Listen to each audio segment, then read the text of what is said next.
Alright, so I kind of figured since my sister's the chef in the family, why not show her up with my awesome teriyaki chicken, fried rice, and vegetables. Wait for it, it's coming. Okay, so my vegetables are cooking. So in here I have this awesome Japanese style stir fry blend. It has broccoli, carrots, snap peas, onions, celery, red peppers, water chestnuts, and mushrooms, and it's awesome.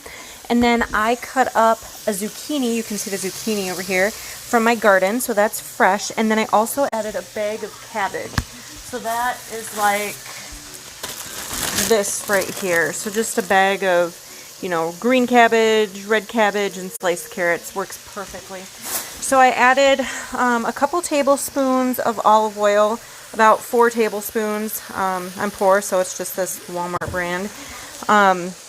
There's probably better olive oil out there, but now I'm just cooking it, and I'm going to make it all nice and vegetable-y. Alright, and then for the chicken, I just have my chicken cooking. It's just getting white. I don't know, just putting some salt and pepper on that for now. And then I'm going to add this awesome teriyaki P.F. Chang's, super good. That'll go on here when I'm done. So I've got like 5 pounds of chicken here, and you might be wondering why in the world I would need 5 pounds of chicken. It's because when I make this stuff, my kids seriously will eat like a pound each. And my daughter's friend is over, and it's her friend that will actually eat my food, so I'm super excited about that. Most of her friends come over and they like won't eat anything, but this one will actually eat and eat seconds, so I'm making sure that I make a lot. Alright, so I bought some jasmine rice. Honestly, I don't really know what the difference is between jasmine rice and regular white rice, but I read somewhere that it's good, so I bought it. And I have it in here right in my Aroma rice cooker, so I'm going to go ahead and open it. I had just put it in here and clicked white rice, and it did all the cooking for me. And it looks pretty beautiful, super full here. Looks like it's a little longer grain maybe than the other rice I'm used to cooking. I don't really know. Hopefully it tastes good. Okay, so I'm just going to take a fork and kind of fluff this a little bit. It's pretty wet right now. It literally just finished cooking, so I'm just going to fluff it a little bit because I'm actually going to turn this into fried rice. So that'll be super yummy. You guys, my veggies are smelling delicious. I have this wok that I bought at IKEA for like $4. I don't know, probably about 12 years ago. So I've only used it a handful of times, and I know I'm supposed to be like not using a spoon in it or whatever, but again, I'm not the chef for the family, but this does smell amazing. Alright, in an effort to get this stuff to cook better, I'm putting this metal bowl over it because I can't find any covers for my pans. For the life of me, who knows where they're at.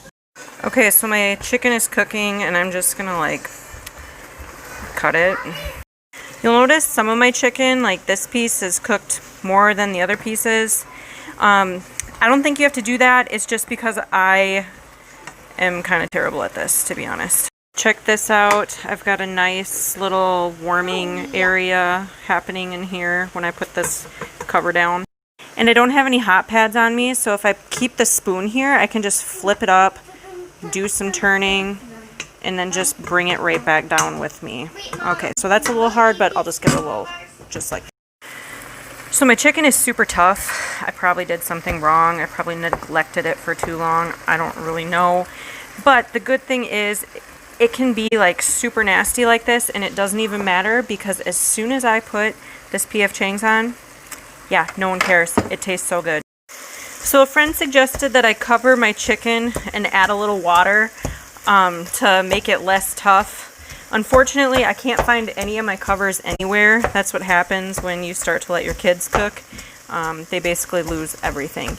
But I'm just going to sneak in a little P.F. Chang sauce right now so it can start like making its way in. And it's not even going to matter that this stuff is a little tough because the P.F. Chang sauce, let me tell you, it doesn't even matter. It can be as tough as it wants, and it'll still taste delicious. Alright, last time I was making teriyaki chicken, my sister was appalled that I was using a sauce from a jar. You guys, don't be appalled. It's so good. It's so good. And not all of us can be master chefs. I'm just going to give this a little spritz. Check it out. Teriyaki at its finest. I don't know how much of this jar. I'll probably end up using the whole jar. So I've got a little smidge of the teriyaki in here. I don't know, about a quarter jar, I'd say. I'm just going to move it around and keep cooking the chicken and keep cutting it up. All right, so a quarter jar was not enough to cover the chicken. I'm just going to give it a little bit more love here, and we'll get that chicken covered and keep it cooking. All right, back to the vegetables. They're getting nice and tender. They smell absolutely delicious. So my teriyaki chicken is covered. Again, I'm going to add more sauce. I'm just trying to like get it to leach into the chicken or whatever. And I'm just taking some time to kind of pulverize this chicken a little bit, get it all cut up. You know, I don't want any choking hazards for the kids. Okay, so the chicken is pretty good and the vegetables are doing awesome. So next, I'm going to get rid of the vegetables and start the fried rice. This is going to be delicious. All right, and next up is my fried rice. I just get these packets, and let me tell you, when my sister sees this, she's probably going to have a heart attack. So if someone could go check up on her and make sure she's still alive after watching this video, me making fried rice from a packet will just about kill her. Not even kidding. So the packet says 1 egg, but I like to go a little bit more with that because I really like eggs. My kids like eggs, so I add a couple eggs. And I'm going to probably use 2 packets, so I'm probably going to add like 5 eggs. So I'm just going to go ahead and scramble these right up. The packet also calls for bacon and green onions, but I don't like any of that stuff in my fried rice, so that's just not happening. All right, so I added my rice to my eggs, and now I'm just mixing. And the rice is done. And then over here, I've got my bottle of teriyaki emptying so that we can get it all over the chicken. The kids love it super teriyaki. This is the awesome plating for the kids. And what kind of Japanese meal could be complete without some yum yum sauce? We like the light sauce. It just seems a little bit better than the full kind. Dinner is served.